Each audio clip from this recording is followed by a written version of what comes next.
नमस्ते. मी अर्चना धमाळ, महाराजा सयाजीराव कनिष्ठ महाविद्यालय सातारा या ठिकाणी वाणिज्य विभागात कार्यरत असून आज आपण रयत शिक्षण संस्थेच्या रोज प्रकल्पाअंतर्गत वाणिज्य संघटन व व्यवस्थापन या विषयातील व्यावसायिक बँकांची कार्ये या घटकाचा अभ्यास करणार आहोत. वाणिज्य तसेच व्यवसायाचा विचार करता आपण अनेक सेवा अभ्यासत असतो. इयत्ता 12वीच्या अभ्यासक्रमामध्ये आपल्याला व्यवसायाशी संबंधित काही सेवा आहेत, जसे की परिवहन, संचार, बँकिंग, विमा आणि गोदाम. तर यातील बँकिंग ही सेवा पाहत असताना आपण पाहिलं की बँकिंग नियमन कायदा 1949 अनुसार नोंदणीकृत संस्था की जे ठेवी स्वीकारण्याचं तसेच कर्ज देण्याचे आणि इतर त्यासाठी आवश्यक त्या इतर वित्तीय साधनांचा वापर करणारी संस्था म्हणजे बँक होय. आपण बँकिंगचे प्रकार पाहिले तर यातील व्यावसायिक बँक म्हणजेच कमर्शियल बँक्स या घटकाचा आपण अधिक सखोल अभ्यास करणार आहोत. तर व्यावसायिक बँक म्हणजेच कमर्शियल बँक्स यामध्ये ज्या बँका सामान्यपणे कर्ज देणं किंवा ठेवी स्वीकारणं या प्रकारची कामं करतात, म्हणजे ही जी बँकिंगची जी बेसिक कामं आहेत ती करतात. तसेच ज्या बँका प्रामुख्याने नफा प्राप्तीच्या उद्देशानं काम करत असतात त्यांना आपण व्यावसायिक बँका असं म्हणतो. या व्यावसायिक बँकांचं वर्गीकरण साधारणपणे 4 गटामध्ये केलं जातं. पहिला आहे सार्वजनिक क्षेत्रातील बँका म्हणजेच पब्लिक सेक्टर बँक्स. तर या अशा बँका असतात की ज्याचं भाग भांडवल हे राज्य शासन किंवा केंद्र शासन यांनी धारण केलेलं असतं. म्हणजे साधारणपणे 50% किंवा त्याहून अधिक भांडवल जर शासनानं धारण केलं असेल तर त्याला आपण किंवा त्या बँकेला आपण सार्वजनिक क्षेत्रातील बँका असं म्हणणार आहोत. यामध्ये राष्ट्रीयकृत बँका येतात बघा. स्टेट बँक ऑफ इंडिया आहे, बँक ऑफ बरोडा आहे, कॅनरा बँक आहे, युनियन बँक ऑफ इंडिया आहे, बँक ऑफ महाराष्ट्र. तर अशी काही उदाहरणं सार्वजनिक क्षेत्रातील बँकांची आपण देऊ शकतो. त्यानंतर आहेत खाजगी क्षेत्रातील बँका. तर या अशा बँका असतात की ज्याचं भाग भांडवल हे 50% किंवा त्याहून अधिक हे खाजगी व्यक्ती किंवा संस्थांनी धारण केलेलं असतं. आपल्या भारतामध्ये RBL बँक आहे, HDFC bank, ICICI bank, yes bank आहे की ज्या आपण खाजगी क्षेत्रामध्ये काम करणाऱ्या बँका असं आपण त्यांना म्हणू शकतो. त्यानंतर आहेत परदेशी बँका. तर या अशा बँका असतात की ज्याचं मुख्यालय हे भारताच्या भौगोलिक सीमेच्या बाहेर म्हणजे विदेशामध्ये असेल तर अशा बँकांना आपण फॉरेन बँक्स म्हणून ओळखतो आणि ज्यांच्या शाखा या भारतामध्ये कार्यरत असतील. तर यामध्ये सिटी बँक आहे, तसेच BBS बँक, बार्कलेज बँक आहे, bank of America, standard chartered bank. तर ही काही परदेशी बँकांची उदाहरणे आहेत. त्यानंतर आहेत प्रादेशिक ग्रामीण बँका. तर प्रादेशिक ग्रामीण बँका या देखील व्यावसायिक बँका या प्रकारामध्येच येतात. तर प्रादेशिक बँका या विभागीय स्तरावरती काम करतात. सामान्यपणे ग्रामीण भागामध्ये वित्तीय सेवा देण्यासाठी या बँकांची स्थापना केली जाते. शासनाच्या मालकीच्या या बँका असतात, म्हणजेच त्यांच्यामध्ये त्याच्या भाग भांडवलाच्या सहभागामध्ये राज्य शासन असेल तसेच केंद्र शासन असेल यांचा सहभाग असतो. एक स्पॉन्सर बँक असते. या बँकांवर नियंत्रण किंवा याची जी मालकी आहे ती मिनिस्ट्री ऑफ फायनान्स म्हणजे भारत सरकारचं वित्त मंत्रालय यांचे असते. तर या 4 प्रकारच्या बँका म्हणजे सार्वजनिक क्षेत्रातील बँका, खाजगी क्षेत्रातील बँका, परदेशी बँका, ग्रामीण बँका म्हणजेच प्रादेशिक ग्रामीण बँका, यालाच RRBs म्हणून आपण ओळखतो. तर या व्यावसायिक बँका या प्रकारामध्ये येतात. यानंतर आपला जो घटक आहे व्यावसायिक बँकांची कार्ये तो आपण पाहणार आहोत. तर यामध्ये बँकांच्या कार्याचं 2 गटामध्ये वर्गीकरण केलं जातं. एक म्हणजे प्राथमिक कार्ये आणि दुसरं म्हणजे दुय्यम कार्ये. प्राथमिक कार्यांमध्ये 2 कार्ये येतात. एक ठेवी स्वीकारणे आणि दुसरं म्हणजे कर्ज देणे. तर ही जी बँकिंगची कार्ये आहेत, प्राथमिक कार्ये, ही मूलभूत बँकिंग कार्ये म्हणून ओळखली जातात. म्हणजेच कोअर बँकिंग फंक्शन्स और कोअर बँकिंग फंक्शन्स CB म्हणून या कार्यांना ओळखलं जातं. यालाच आपण गाभाभूत कार्य असं देखील म्हणू शकतो. तर यातील पहिलं कार्य आहे ठेवी स्वीकारणे. ते आपण पुढे डिटेलमध्ये पाहणार आहोत. ठेवी स्वीकारणे हे पहिलं प्राथमिक कार्य आहे, म्हणजेच ॲक्सेप्टिंग डिपॉझिट्स. आता याच्यामध्ये जे ठेवींचे प्रकार आपल्याला स्क्रीनवर दिसत आहेत, तर यातील ठेवींचे साधारणपणे दोन प्रमुख गटांमध्ये वर्गीकरण केलं जातं. एक म्हणजे मुदत ठेवी आणि दुसऱ्या म्हणजे मागणी ठेवी. आता मुदत ठेवी ज्या आहेत त्याला आपण टाईम डिपॉझिट असं देखील म्हणतो आणि दुसरं म्हणजे मागणी ठेवी म्हणजे डिमांड डिपॉझिट. तर यातील ज्या मुदत ठेवी म्हणजे फिक्स डिपॉझिट आणि पुनरावर्ती ठेवी किंवा आवर्ती ठेवी म्हणजे रिकरिंग डिपॉझिट, हे जे दोन प्रकार आहेत हे मुदत ठेवी संदर्भातील प्रकार आहेत. आणि इतर जे ठेवींचे प्रकार आहेत, बचत ठेवी असतील, चालू ठेवी असतील, या मागणी ठेवी या प्रकारामध्ये येतात. तर टाईम डिपॉझिटमध्ये साधारणपणे ज्या ठेवी ठराविक कालावधीसाठी, ठराविक मुदतीसाठी बँकांमध्ये ठेवल्या जातात त्या ठेवींना आपण मुदत ठेवी असं म्हणणार आहोत. आता याच्यामध्ये पहिला एक प्रकार आपण बघूया, तो म्हणजे मुदत ठेव. तर मुदत ठेव यालाच फिक्स डिपॉझिट किंवा आपण आपल्या व्यवहारामध्ये याला FD असं म्हणतो. ही ठेव ठराविक कालावधीसाठी, साधारणपणे 1 वर्ष, 3 वर्षे, 5 वर्षे अशा कालावधीसाठी बँकेमध्ये ठेवली जाते. आणि ठेवल्यानंतर किंवा ठेवत असताना आपल्याला त्या संदर्भात एक पावती दिली जाते. तर त्यालाच मुदत ठेव पावती म्हणजे फिक्स डिपॉझिट रिसीट असं त्याला म्हटलं जातं. FDR असं त्याला म्हणतात.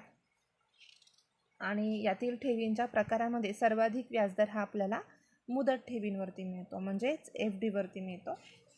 त्यानंतर आहेत पुनरावर्ती ठेवी. तर पुनरावर्ती ठेवी या ज्या व्यक्तींना दर महिन्याला असं ठराविक असं उत्पन्न असेल, म्हणजे पगारदार व्यक्ती असतील किंवा व्यावसायिक असतील, तर त्यांना महिन्याला ठराविक रक्कम या खात्यामध्ये काढून ठेवता येते. आणि ही ठेव देखील ठराविक कालावधीसाठीच ठेवली जाते. तर मुदत ठेव खातं असेल किंवा पुनरावर्ती ठेवी असतील, रिकरिंग डिपॉझिट असतील, तर यावरती जो व्याजदर असतो, या ठेवी जर कालावधीपूर्वी काढल्या गेल्या तर त्या व्याजदरामध्ये कपात केली जाते. काही ठिकाणी व्याजदर दिला जात नाही. त्यानंतर आहेत ठेवींचे इतर प्रकार, म्हणजे मागणी ठेवी. ज्या ठेवी मागता क्षणी ग्राहकाला परत कराव्या लागतात त्या ठेवींना मागणी ठेवी असं म्हटलं जातं. आता या ठेवी जमाकर्त्याच्या इच्छेनुसार चेकच्या माध्यमातून, ATM कार्डच्या माध्यमातून किंवा ऑनलाईन ट्रान्सफरच्या माध्यमातून किंवा प्रत्यक्ष एखादी व्यक्ती काढू शकते. आता यातील पहिला जो प्रकार आहे तो आहे सेविंग अकाउंट म्हणजेच बचत खाते. आणि दुसरा आहे तो म्हणजे चालू खाते. तर यातील या दोन्ही ठेवी आपण त्यातील फरक लक्षात घेऊन पाहूयात. तर बचत ठेवींमध्ये आपण आठवड्यातून काही वेळा रकमा काढू शकतो. चालू ठेवीमध्ये, करंट डिपॉझिटमध्ये आपण दिवसातून कितीही वेळा रकमा काढू शकतो. म्हणजे चालू ठेवींवरती तुम्हाला पैसे काढण्याविषयीचं बंधन राहत नाही. त्यामुळं तुम्हाला बचत ठेवींवरती चालू ठेवींच्या मानानं जास्त व्याजदर दिला जातो. चालू खात्यावरती अत्यल्प व्याजदर किंवा काही बँका व्याजदर देत देखील नाहीत. बचत ठेवी ज्या असतात त्यांचा हेतू बचत करणे हा असतो. चालू ठेवींचा हेतू अधिकर्ष सवलत मिळवणे किंवा व्यावसायिक व्यापारी वर्गाला चालू ठेवी प्रकारामध्ये व्यापारी असतील, व्यावसायिक असतील, ते त्यांच्याकडचे पैसे गुंतवतात. त्यांना दिवसातून कितीही वेळा पैसे काढता आणि भरता येऊ शकतात. यातील बचत खाते असेल तर बचत खात्यावरती कोणत्याही प्रकारची ॲडव्हान्सची म्हणजे अधिविकर्ष सवलत मिळत नाही. ही सवलत फक्त आपल्याला चालू खात्यांवरतीच मिळते. तर हे झाले ठेवींचे प्रकार आपले. आपण 2 गटामध्ये वर्गीकरण पाहिलं, मागणी ठेवी आणि मुदत ठेवी. यानंतर दुसरा प्राथमिक कार्यांमधलं दुसरं जे कार्य आहे ते आहे कर्ज देणे. तर याच्यामध्ये जर कालावधीनुसार आपण विचार केला तर कर्ज देणे म्हणजे ग्रांटिंग लोन्स याचं 3 गटामध्ये वर्गीकरण केलं जातं.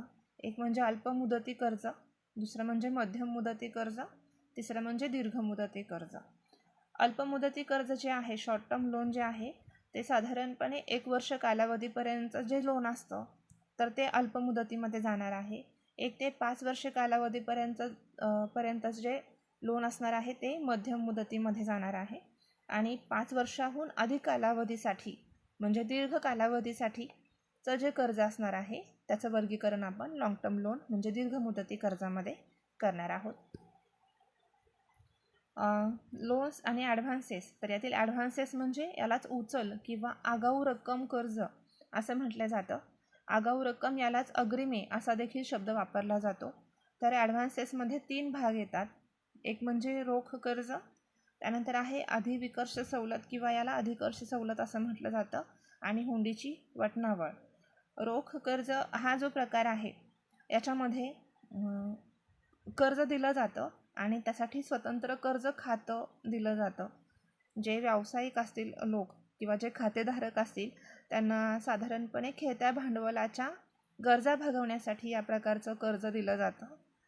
त्यानंतर अधिविकर्ष सवलत हे केवळ चालू खातेधारकांना दिले जाते.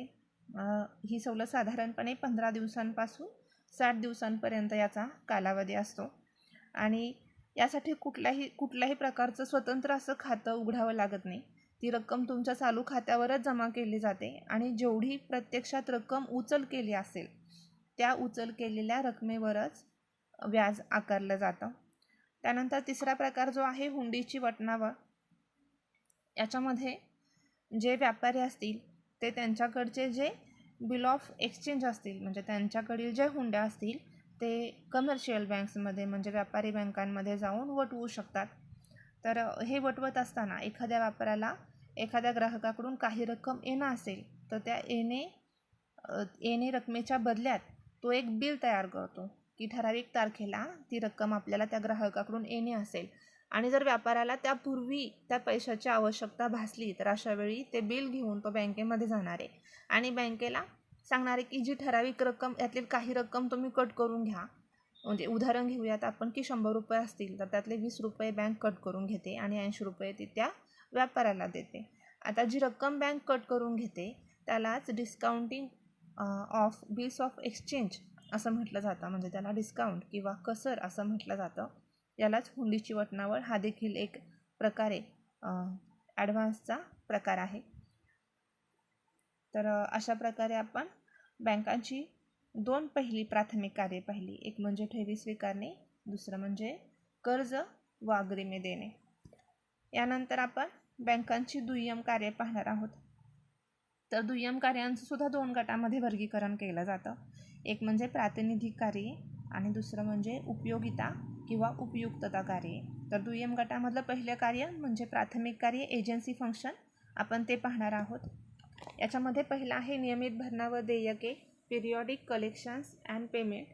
याच्यामध्ये इलेक्ट्रिक बिल असेल किंवा फोन बिल असेल तर अशा प्रकारची नियमित रक्कमा जमा करण्याचं किंवा देण्याचं काम बँकेमार्फत केलं जातं. पगार असेल किंवा भागांवरती मिळणारा लाभांश असेल, एखाद्या कर्जाचं व्याज असेल, कुठले हप्ते असतील तर ते हप्ते भरण्याचं कामसुद्धा बँक ग्राहकाच्या वतीनं करत असते. टॅक्स भरण्याचं काम करत असते. काही ठिकाणी रेंट म्हणजे भाडंसुद्धा देण्याचं काम किंवा त्या प्रकारच्या रकमा जमा करण्याचं काम बँकामार्फत केलं जातं. तर हे एक प्रतिनिधी म्हणून बँक अशा प्रकारची कामं करत असते. त्यानंतर आहे पोर्टफोलिओ व्यवस्थापन, पोर्टफोलिओ मॅनेजमेंट.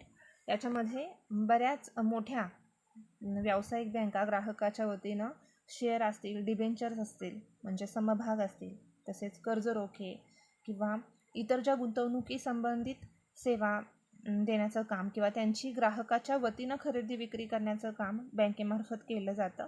यालाच पोर्टफोलिओ मॅनेजमेंट असं म्हणतात.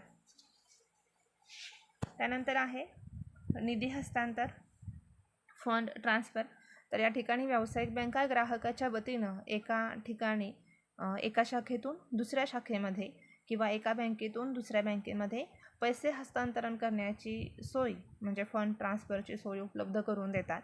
तर यासाठी 3 प्रकारचे मार्ग बँक वापरते. एक म्हणजे NEFT national electronic fund transfer, दुसरा म्हणजे RTGS real time gross settlement, तिसरा आहे IMPS इमिडिएट मनी पेमेंट सर्व्हिस.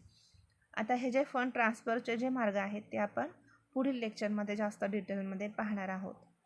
त्यानंतर बँकेचं दुसरं पुढील प्रातिनिधिक कार्य आहे ते म्हणजे डिमटेरियलायझेशन. आता याच्यामध्ये डिमटेरियलायझेशन ही एक अशी प्रक्रिया आहे की ज्यामध्ये जे ग्राहकाचे सर्टिफिकेट्स असतील, शेअर्स असतील, बॉन्ड्स असतील, डिबेंचर असतील, ही जी कागदपत्रं आहेत ती इलेक्ट्रॉनिक फॉर्ममध्ये कन्वर्ट केली जातात. यासाठी एक ग्राहकाचं अकाउंट असावं लागतं, डीमॅट अकाउंट म्हणून. तर या अशा प्रकारच्या म्हणजे सगळे डॉक्युमेंट जे असतात ते इलेक्ट्रॉनिकली हेल्ड और ॲक्सेस केले जातात. तर अशा प्रकारची सोय बँक ग्राहकांना उपलब्ध करून देते. यालाच अभौतिकीकरण असं आपण म्हणू शकतो. त्यानंतर आहे विदेशी मुद्रा व्यवहार, फॉरेक्स ट्रान्झॅक्शन्स. आता याच्यामध्ये फॉरेक्स म्हणजे फॉरेन एक्सचेंज, यातील FOR फॉर आणि X इज फॉर एक्सचेंज, यापासून फॉरेक्स हा शब्द तयार झालेला आहे. तर अशा प्रकारचे व्यवहार ज्या मार्केटमध्ये चालतात, ज्या बाजारामध्ये चालतात त्याला फॉरेक्स मार्केट असं म्हटलं जातं. तर साधारणपणे ग्राहकाच्या वतीने परकीय चलनाची खरेदी विक्री करण्याचे व्यवहार हे बँकेमार्फत केले जातात. यालाच विदेशी मुद्रा व्यवहार, फॉरेक्स ट्रान्झॅक्शन्स असं म्हटलं जातं. तर ही झाली बँकांची प्रातिनिधिक कार्ये म्हणजेच एजन्सी फंक्शन्स. यामध्ये आपण कुठली कार्ये पाहिली ती बघा. नियमित भरणा व देयके, पोर्टफोलिओ व्यवस्थापन, निधी व्यवस्थापन, डिमटेरियलायझेशन आणि विदेशी मुद्रा व्यवहार, फॉरेक्स ट्रान्झॅक्शन्स ही कार्ये आपण पाहिली. यानंतर आपण दुय्यम कार्यांचा दुसरा भाग म्हणजे उपयोगिता कार्ये किंवा उपयुक्तता कार्ये ती आपण पाहणार आहोत. यालाच युटिलिटी फंक्शन्स असं म्हटलं जातं. याच्यामध्ये पहिला आहे धनादेश, issue of drafts and cheque. तर याच्यामध्ये धनादेश म्हणजेच चेकच्या माध्यमातून बँकेच्या एका शाखेतून त्याच बँकेच्या दुसऱ्या एखाद्या बँकेच्या शाखेमध्ये पैसे भरण्याविषयीचा आदेश, यालाच धनादेश असं म्हटलं जातं. किंवा ज्या व्यक्तींचं बँकेमध्ये खातं नसेल अशा व्यक्तींनासुद्धा ड्राफ्टच्या माध्यमातून पैसे एखाद्या बँकेच्या शाखेच्या अकाउंटवरती, खात्यावरती जमा करता येऊ शकतात. तर issue of draft and cheques हे एक बँकांमार्फत दिली जाणारी उपयोगिता सेवा आहे. त्यानंतर आहे लॉकर सुविधा. याच्यामध्ये ग्राहक स्वतःचे मौल्यवान वस्तू असतील किंवा कागदपत्र, सोन्याचे दागिने सुरक्षित ठेवू शकतो. यासाठी वर्षाला ठराविक फी आकारली जाते. बँकांनिहाय ही सुविधा किंवा ही फी आहे ही वेगवेगळ्या प्रकारची असू शकते. त्यानंतर आहेत प्रकल्प अहवाल.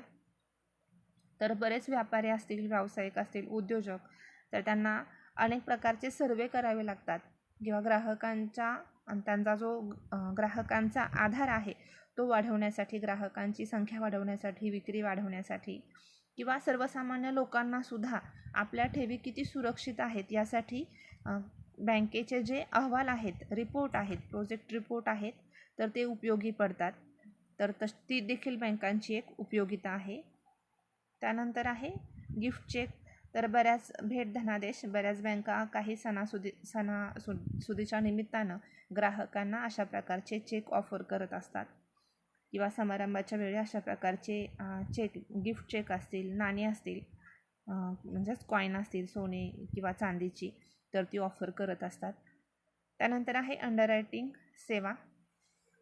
तर अंडररायटिंग ही एक अशी प्रोसेस आहे की ज्यामध्ये एखादी व्यक्ती असेल किंवा एखादी संस्था असेल ती ठराविक फीच्या मोबदल्यात फायनान्शियल रिस्क जी असते ती स्वीकारते. तर बऱ्याच बँका अंडररायटिंगच्या सेवा ग्राहकाला देण्याचं काम करतात किंवा वेगवेगळ्या प्रकारच्या सिक्युरिटीजसाठी म्हणजे शेअर्स असतील, डिबेंचर्स असतील, बॉन्ड्स असतील, डिपॉझिट्स असतील, तर त्यासाठी अंडररायटर म्हणून बँका काम करत असतात. तसेच ज्या ग्राहकाचे जे शेअर विकले जाणार नाहीत, तर त्या ग्राहकांचे शेअरला हमी देण्याचं काम किंवा ते विकत घेण्याचं काम ॲज अ अंडररायटर कमर्शियल बँक्स करत असतात. त्यानंतर आहे सोने गुंतवणुकीसंदर्भात सेवा, गोल्ड रिलेटेड सर्व्हिसेस. तर यामध्ये वेगवेगळ्या प्रकारच्या मोठ्या कमर्शियल बँका ज्या आहेत, व्यावसायिक बँका ज्या आहेत, त्या ग्राहकाकडून मोठ्या प्रमाणावर सोने असेल किंवा सोन्याचे दागिने असतील यांचे ऑनलाईन खरेदीचे व्यवहार करत असतात. यामध्ये काही बँका आपल्या ग्राहकांना गोल्ड फंड की तसेच गोल्ड ETF इत्यादीसाठी सल्लागार सेवा देखील पुरवतात. गोल्ड ETF ही जी सिस्टीम आहे यालाच गोल्ड एक्सचेंज ट्रेडेड फंड असं म्हटलं जातं. याच्यामध्ये ज्या सोन्याची ऑनलाईन स्वरूपात म्हणजे इलेक्ट्रॉनिक फॉर्ममध्ये खरेदी केली जाते, म्हणजे purchasing gold in an electronic form is called ETF. तर अशा प्रकारच्या सेवा व्यापारी बँकांमार्फत दिल्या जातात. तर आपण जी दुय्यम कार्यांमध्ये दुसरा भाग पाहिला, उपयोगिता कार्ये किंवा उपयुक्तता कार्ये, यामध्ये आपण धनादेश, लॉकर सुविधा, प्रकल्प अहवाल, भेट धनादेश, अंडररायटिंग सेवा और अंडररायटिंग सर्व्हिसेस आणि सोने गुंतवणुकी संदर्भातील सेवा, गोल्ड सर्व्हिसेस, तर या आपण सेवा पाहिल्या. आपण पाहिलं की बँकांचं आपण 2 गटामध्ये वर्गीकरण केलं होतं. एक म्हणजे कार्यांचं 2 गटामध्ये वर्गीकरण केलं होतं. एक म्हणजे प्राथमिक कार्ये, दुसरं म्हणजे दुय्यम कार्ये. प्राथमिक कार्यामध्ये 2 कार्ये, पहिलं आहे ठेवी स्वीकारणे, दुसरं म्हणजे कर्ज देणे. त्यानंतर दुय्यम कार्यांमध्ये 2 कार्ये, एक म्हणजे प्रातिनिधिक स्वरूपातील कार्ये आणि दुसरं म्हणजे उपयुक्तता कार्ये. या ठिकाणी आपला व्यावसायिक बँकांची कार्ये हा घटक पूर्ण होत आहे. धन्यवाद.